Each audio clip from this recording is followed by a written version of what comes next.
Ou seja, rola um ataque, rola uma tentativa de assassinato aos espiões russos. Isso não é averiguado profundamente, mesmo assim o mundo inteiro embarca a favor dos Estados Unidos e do Reino Unido, principalmente, né, da Inglaterra, solidariedade à Inglaterra, e rola essa parada de isolamento, né, grotesca no mundo, como aconteceu em relação à Rússia.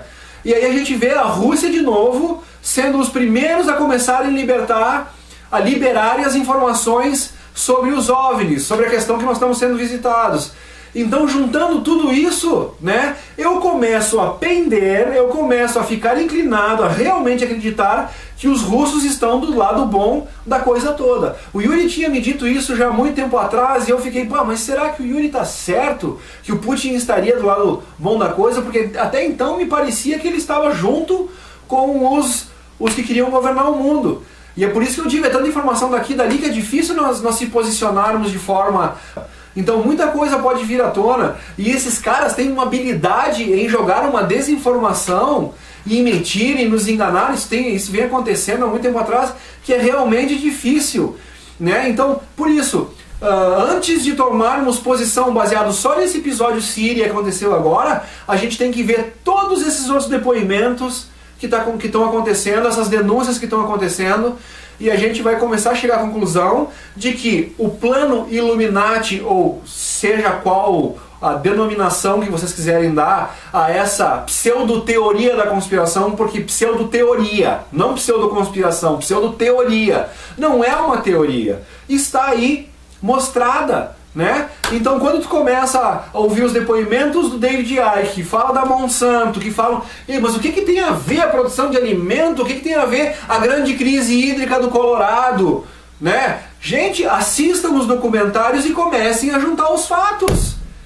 É impossível a gente, depois de saber, de se informar a respeito de tudo isso, não concluir que sim, está havendo um grande complô mundial entre um pequeno grupo de pessoas que comandam o mundo inteiro e que estão jogando as cartinhas exatamente no sentido de criar o caos, de dividir para conquistar. Sun Tzu, na cabeça de novo.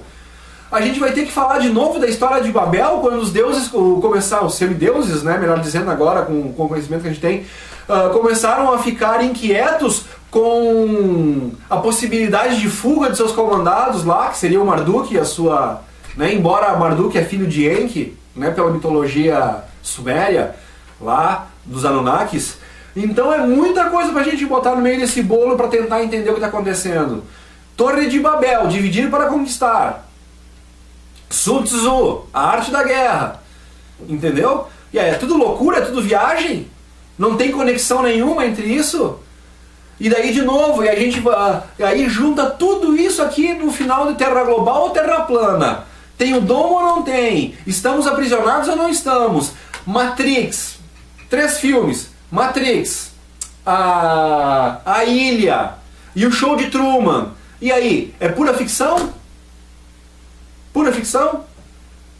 Quando a gente fala no Matrix, né? E daí tem aquela cena de novo que o Morfeu fala pro Neo, Neo, que ele bate na poltrona, uma clássica cena, né, do filme.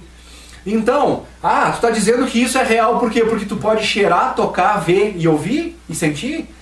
Os 5 sentidos, né? O que são os sentidos se não impulsos elétricos interpretados pelo teu cérebro?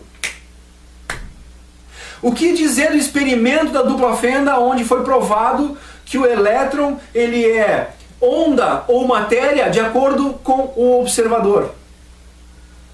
O que dizer, gente, desse pessoal agora que trabalha com essa tecnologia 3D, né, e que trabalha com a realidade virtual? Então, esses dias eu estava assistindo um programa de internet do canal Red Pill, né, da Pílula Vermelha, no caso, esqueci o nome do garoto lá, mas legal o programa dele, o canal dele também. E ele colocou ali uma situação onde mostra um exemplo de inteligência artificial, que é um robô, né, no caso um robô feminino, seria, e esse robô filosofa, então ela responde sobre questões filosóficas, assim, em relação à existência, né? É umas coisas meio esquisitas o jeito que ela responde às perguntas do repórter, do entrevistador lá, enfim, né? É um pouco assustador até. E depois, nesse mesmo programa, se eu não me engano, o título do vídeo é Isso Está Acontecendo no Mundo. Lá do Red Pill. Deem uma olhada lá, gente. Deem uma olhada lá. Eu não tenho certeza se eu não botei no playlist do meu canal aqui esse vídeo aí. Mas vou botar. Se eu não botei, vou procurar e vou botar lá pra vocês. Muito legal. E daí então estão sendo entrevistados o pessoal, esses que trabalham nesse negócio de projeção de 3D, de jogos, né, de realidade virtual. E aí eles estavam colocando como eram os jogos, né, dos tempos antigos e como evoluiu até o ponto que nós estamos hoje. E baseado nisso, né, nessa trajetória, ele consegue ter uma estimativa de o quão real seriam os próximos anos, né, os anos vindouros aí em relação ao avanço dessa tecnologia. E a questão é que daí quando a gente liga isso com a questão filme Matrix, né, ou como o Yuri coloca nos programas quando ele vem aqui com a gente, que ele fala muito do IALDABO, dos arcontes, e aí muita gente, isso é viagem, isso é viagem. E aí quando tu pega esse tipo de situação que eu vou colocar agora, né, será que é tão viagem assim? Imaginando alguém que estivesse numa tecnologia muito superior à nossa, e se espelhando em como nós próprios estamos evoluindo em relação a essa tecnologia. Então, de novo, imagino que nós temos hoje, né, com esses óculos, com essas coisas, a nível de realidade virtual para os caras fazer os jogos e coisa e tal. Isso continua num ritmo de evolução cada vez mais acelerado. Então o cara chega a mencionar que vai chegar a um ponto, né, que nós vamos ter jogos que não vamos distinguir entre a realidade e a ficção. Conseguiram entender a profundidade disso? E o cara fala, nem que seja daqui a 10 mil anos. Ele não quis assim dizer dentro de tanto tempo teremos isso. Ele quer dizer que da maneira que a coisa evolui, em um momento, né, a gente chega nesse ponto. Ou a gente se extermina antes, porque foi o que ele falou. Ou a humanidade se extermina, ou se permitir a evolução como ela está indo, a ponto de não ter essa interrupção, né, ela vai caminhar para isso. Então, vamos pensar, gente. Se nós chegamos num ponto onde a nossa própria tecnologia, se seja lá que nem ele falou daqui a 10 mil anos, mas pensem, né? Se chega a um ponto que a tecnologia chega a conseguir criar uma realidade virtual tão verdadeira, uma realidade virtual tão verdadeira, a ponto de não conseguir distinguir entre a realidade e a ficção, não estaríamos nós já com condição de criar um Yaldabaoth e de escravizar outras pessoas, tecnicamente inferior a gente, né, com um nível de conhecimento menor e que ainda não domina essa tecnologia? Complexo, né, gente? Se nós estamos a ponto de chegar, independente de quanto tempo vai levar, não é isso que está em questão. Mas se nós temos ao ponto de criar uma realidade virtual, o que impede, considerando que a gente já sabe que nós temos civilizações extremamente mais avançadas do que a nossa, né, não começa mais a ficar ridículo a questão de nós estarmos inseridos numa realidade virtual? E isso aqui que parece ser uma loucura total, né, quando a gente começa a pensar e cada vez mais a pensar, a gente começa cada vez mais a concluir que isso é uma realidade. A realidade virtual é uma realidade não virtual. É louco isso. O que é isso, gente? É o show de Truman? Nós estamos aqui inseridos, daqui a pouco a gente vai subir uma escadinha achando que é o céu, a gente abre uma porta e descobre que tem um outro mundo lá fora. Meu pai do céu. Seja o que for, a gente quer a verdade, né? Acho que o Truman chegou a hora que ele abriu a porta e descobriu o que estava acontecendo. Embora ele já desconfiasse, né? Lá de baixo ele já estava meio desconfiado, do jeito que a coisa se descortinava ao redor dele. E acho que nós estamos nesse momento de desconfiança. A gente está começando a ter os lampejos. O que está acontecendo? Pô, né? Já falamos aqui, experimento da dupla fenda, né? O elétron, que é matéria, dependendo do observador, ou ele é onda. Enfim. Eu acho que a gente está chegando perto de um ponto inevitavelmente sem volta e interessantíssimo, né? O que será a nossa vida depois de abrirmos a porta e sairmos do show de Truman? É isso aí, gente. Eu acredito que deve ser uma coisa muito bacana, muito boa, muito legal, né, para aqueles que conseguem entender isso. E talvez essa metáfora da porta do show de Truman, o que seja abrir a porta do show de Truman e sair para a liberdade? Será que os hindus, será que os antigos maias que conseguiam fazer as projeções astrais e que tinham conhecimento do extracorpóreo, será que eles já não tinham a chave da porta do show de Truman? Será que eles não saíam da Matrix como na hora que bem entendem? Não é essa talvez a famosa a verdade que nos libertará? Que Jesus falava? Complexo, né, gente? Não, a ilha. Não, mas a ilha é um absurdo essa colocação. Quando a gente olha a ovelha Dory lá atrás, tu ainda vê a questão da ilha, do filme A Ilha, que é colocado lá como um grande absurdo? Entendeu, gente? É complicado. Quando tu vê, por exemplo, agora que eles estão conseguindo, através da ciência, e eles mostram, né, dominaram a antigravidade. Então, através de um sistema de som, um aparelhinho com um grupo de alto-falantes emitindo uma frequência, eles conseguiram, uma bolinha pequenininha, né, conseguiram fazer com que aquilo levitasse a bolinha. Isso é um pequeno experimento. Agora, simplesmente vamos pensar nisso a nível escalar. Aumenta a escala desse pequeno aparelho que foi provado que consegue, através de ondas sonoras, anular o campo gravitacional daquele objeto. E aí a gente linka isso com os relatos de como as pirâmides foram construídas. Que eles dizem que uma fila de pessoas, cada um com um pequeno aparelhinho na mão, apontava esse aparelhinho para um grande bloco, né? Como eles chamam quando é uma grande pedra num monobloco só? É um monólito, né? Os grandes monólitos assim, e eles encostam aquilo, simplesmente anula a massa e eles flutuam com essa pedra até o seu lugar e colocam lá. Então agora nós temos a ciência comprovando esses relatos antigos de como... só que essas pessoas que davam esses relatos de que os semideuses, né, ou os que trabalhavam com os semideuses utilizavam dessas tecnologias, aí era folclore, era qualquer coisa da cabeça dos caras. Hoje, através dos experimentos científicos, tu dá embasamento nos relatos que aconteciam. E mais do que isso, explica como teriam sido transportadas as pedras que fizeram não só as pirâmides, como todos os outros grandes construções em monólitos, né, que nós temos ao redor do mundo inteiro. Então é nesse ponto que eu digo, a ciência começa a evoluir a tal ponto de comprovar relatos antigos, né, e mostrando que não é folclore.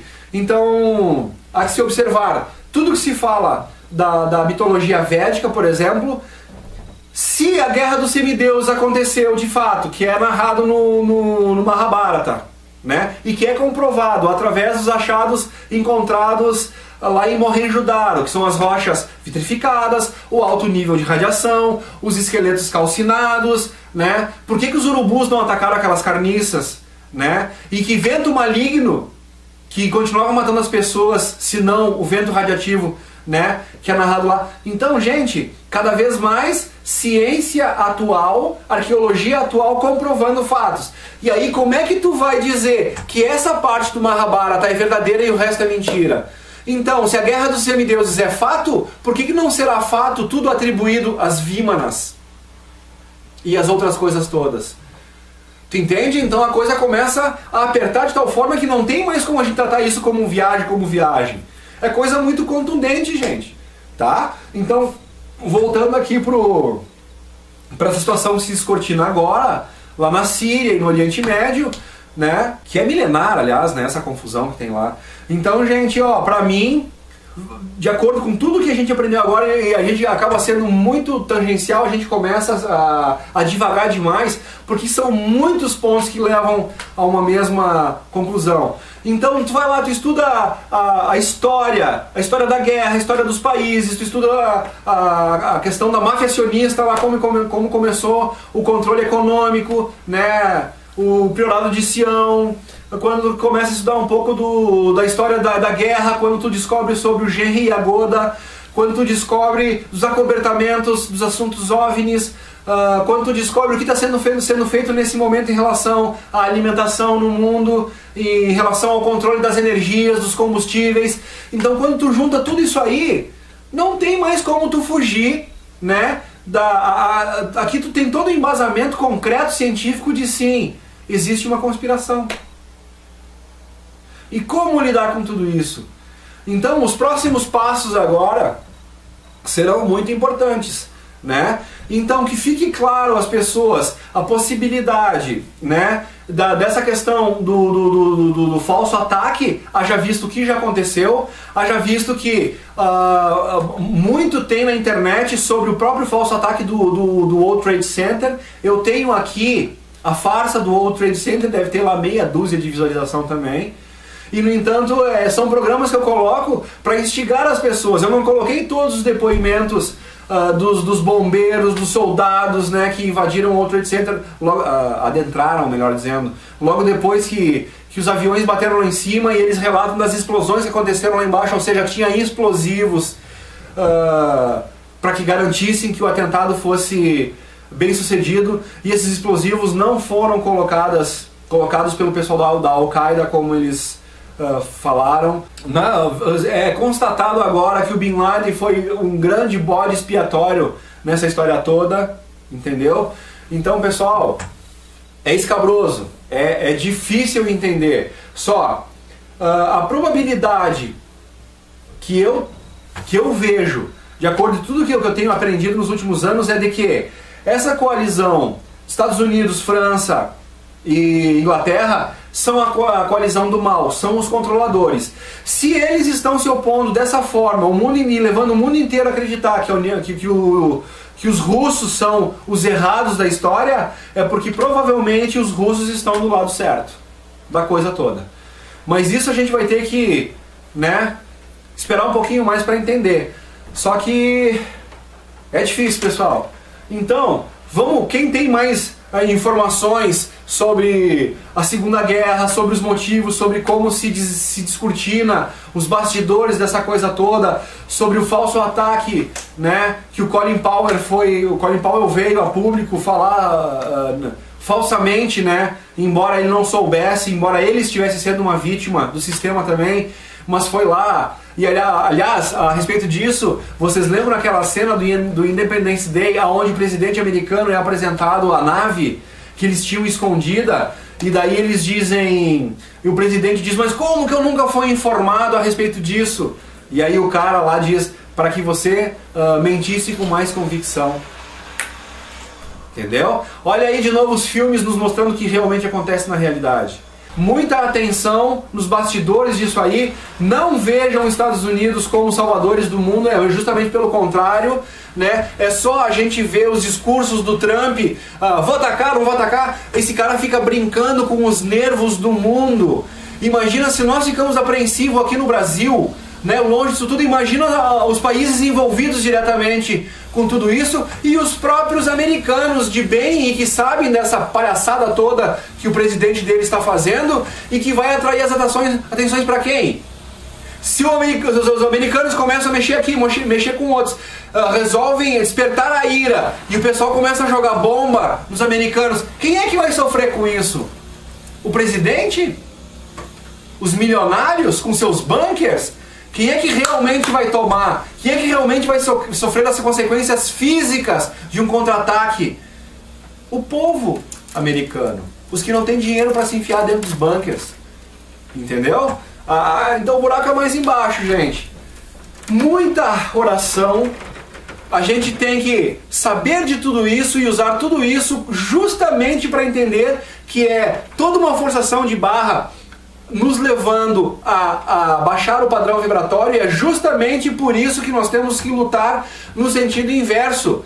E agora é onde a gente vai ser provado, é justamente quando o mundo está caindo à nossa volta que a gente vai ter que demonstrar a fé de Jó, né? E por outro lado, quando as pessoas falam no Deus onipresente, onisciente e onipotente que é colocado na Bíblia, agora só para fechar com chave de ouro, porque eu já toquei no assunto do Jó, né? Na questão do Jó.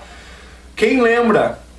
Os mais fanáticos pela Bíblia, que conhece todas as passagens, que conhece tudo que está escrito na Bíblia, né? E que fala nesse Deus amantíssimo, poderoso, que é o Deus bíblico, mas eles não entendem a incongruência de um Deus que manda, que nem no episódio dos 10 mandamentos lá, né, que ele manda os hebreus para a guerra através de Moisés para dizimar outros povos.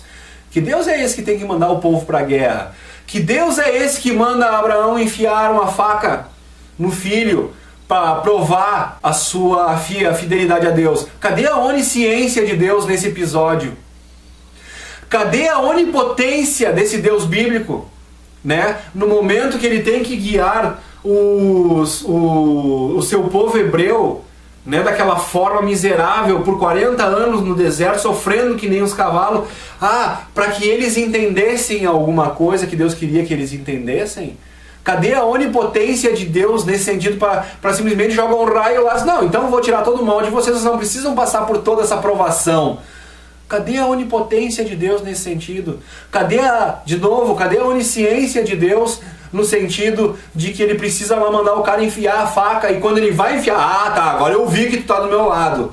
Cadê a onisciência de Deus que precisa levar até esse ponto para ter certeza de que o cara era fiel a ele? E agora mais uma coisa, aonde qualquer um ser que imagina, olha a colocação que eu sei que vou levar muita pedrada por causa disso, mas é para as pessoas pensarem e refletirem mesmo. E muitos não vão conseguir chegar ao âmago dessa questão, não vão ter uma resposta para isso e vai ser muito mais fácil me atacar, jogar pedrada, né? Falando qualquer coisa como que diz, tu é um lunático, tu é um anticristo, vai ser muito mais fácil pegar uma frase pronta dessas ou colocar um relato bíblico daqueles, os falsos profetas estarão por aí, coisa e tal, do que tu for levantar um raciocínio lógico e um argumento plausível para rebater isso que eu vou colocar aqui para vocês agora.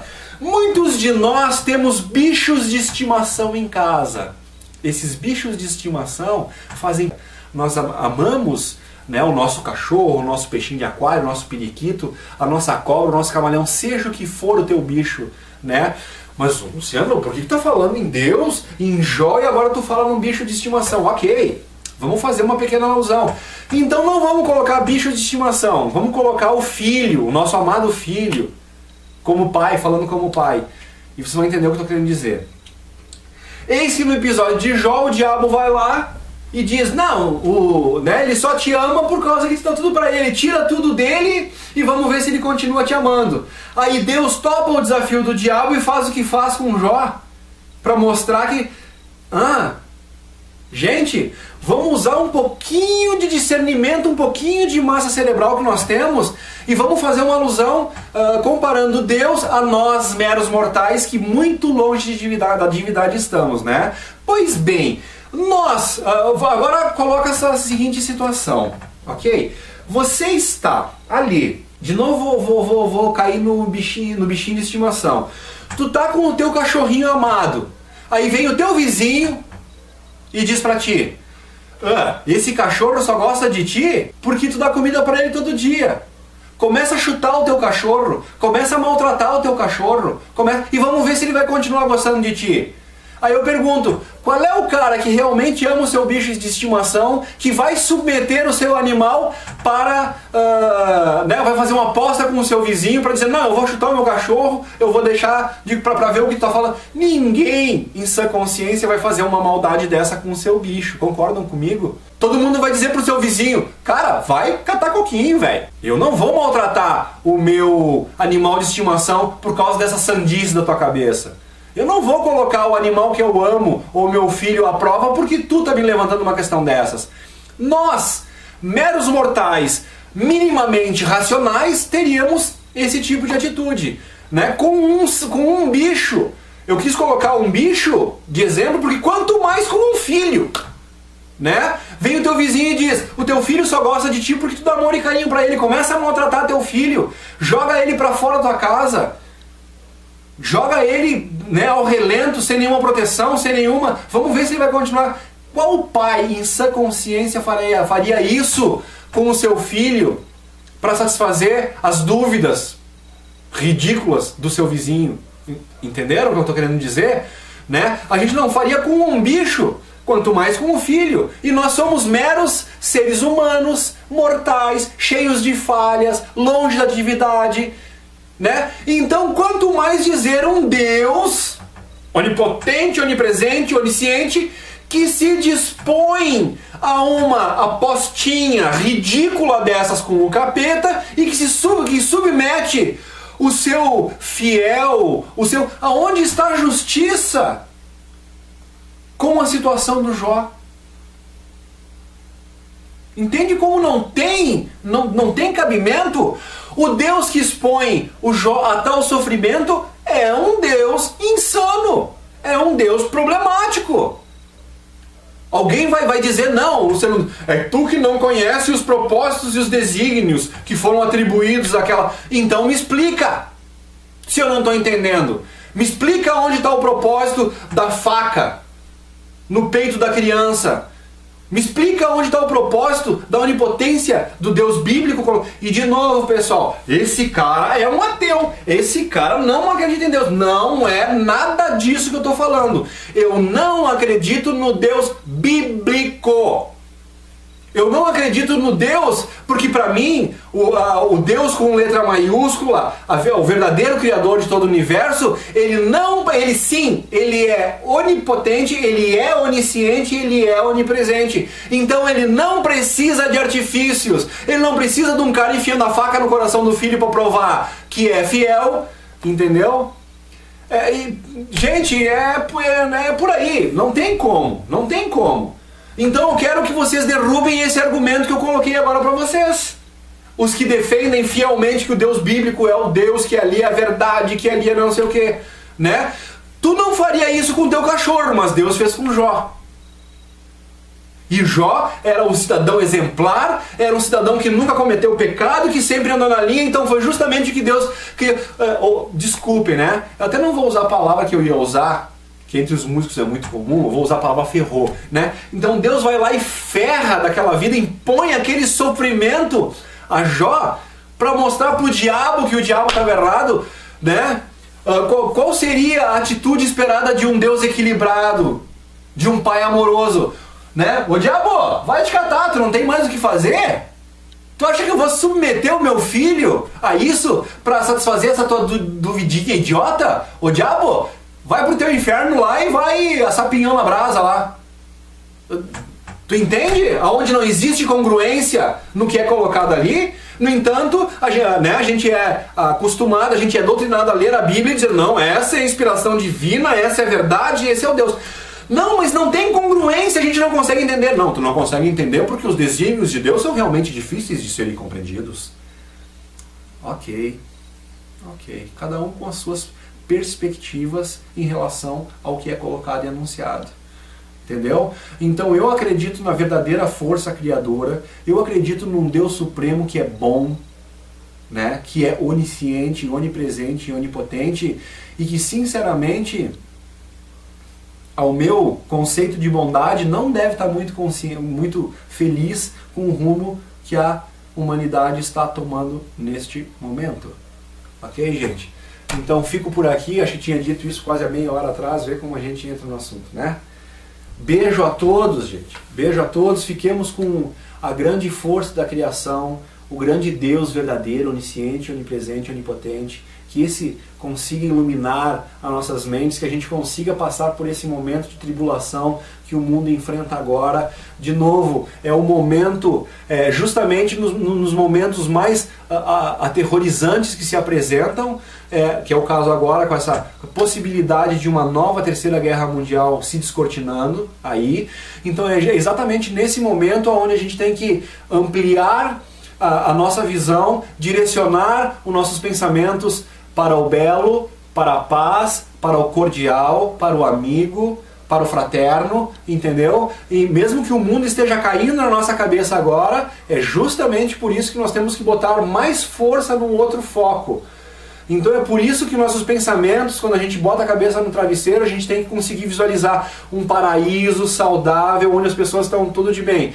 Se a gente conseguir ficar remoendo as imagens de destruição, guerra, sofrimento e dor que nós estamos vendo na televisão, a gente vai só fortalecer essa realidade que não é a que a gente quer criar e estar inserido. Então vejam bem o contraponto. Quanto mais coisa negativa vem, é mais forte a hora de nós visualizarmos o lado positivo. A projeção mental do mundo em que a gente quer se inserir. né? Porque se a partir dessa confusão toda, né, é onde vai ser separado o joio do trigo, de acordo com o padrão vibratório, né, aqueles que estão querendo, nessa guerra pelas almas, aqueles que estão querendo levar os escravos que seguirão com eles são aqueles do padrão vibratório baixo. Então é evidente que eles vão querer propiciar, né, uma situação onde se impõe esse padrão vibratório mais baixo para que o maior número de pessoas, no momento que seja feita a divisão, caia como escravo deles. Entendeu? Os despertos se libertarão. Mas os despertos têm que estar conseguindo vibrar no padrão de, né, vibratório alto para quando a lei da afinidade agir, né, cada um vai para onde é atraído. Né? Que nem o ímã, o que é metal é atraído pelo ímã, o que não é atraído e não adianta, entendeu? É compatibilidade de energia, afinidade de padrão espiritual. Então, para fechar com chave de ouro, sendo bastante incisivo, papagaio e repetitivo nessa parte, por causa que isso, na minha opinião, pelo que eu aprendido, é o grande âmago da questão, é a grande solução. É o fato de nós conseguirmos definir o nosso padrão vibratório independente do contexto que nós estamos inseridos. Porque o contexto que nós estamos inseridos está para fazer, ele está aqui, ele foi todo armado, arquitetado, planejado para nos empurrar para baixo no padrão vibratório. Então esse é o grande momento, essa é a grande guerra que nós devemos travar dentro de nossos seres. E isso é individual. Né? O fato de tu conseguir focar aonde tu quer, sem ser jogado, empurrado, pressionado contra essa situação que eles estão tentando impor no mundo agora, é justamente aonde vai fazer toda a diferença. Então fica cada vez mais difícil vibrar positivo e é por isso, exatamente por isso que nós temos que concentrar nessa questão. Beijo, fui!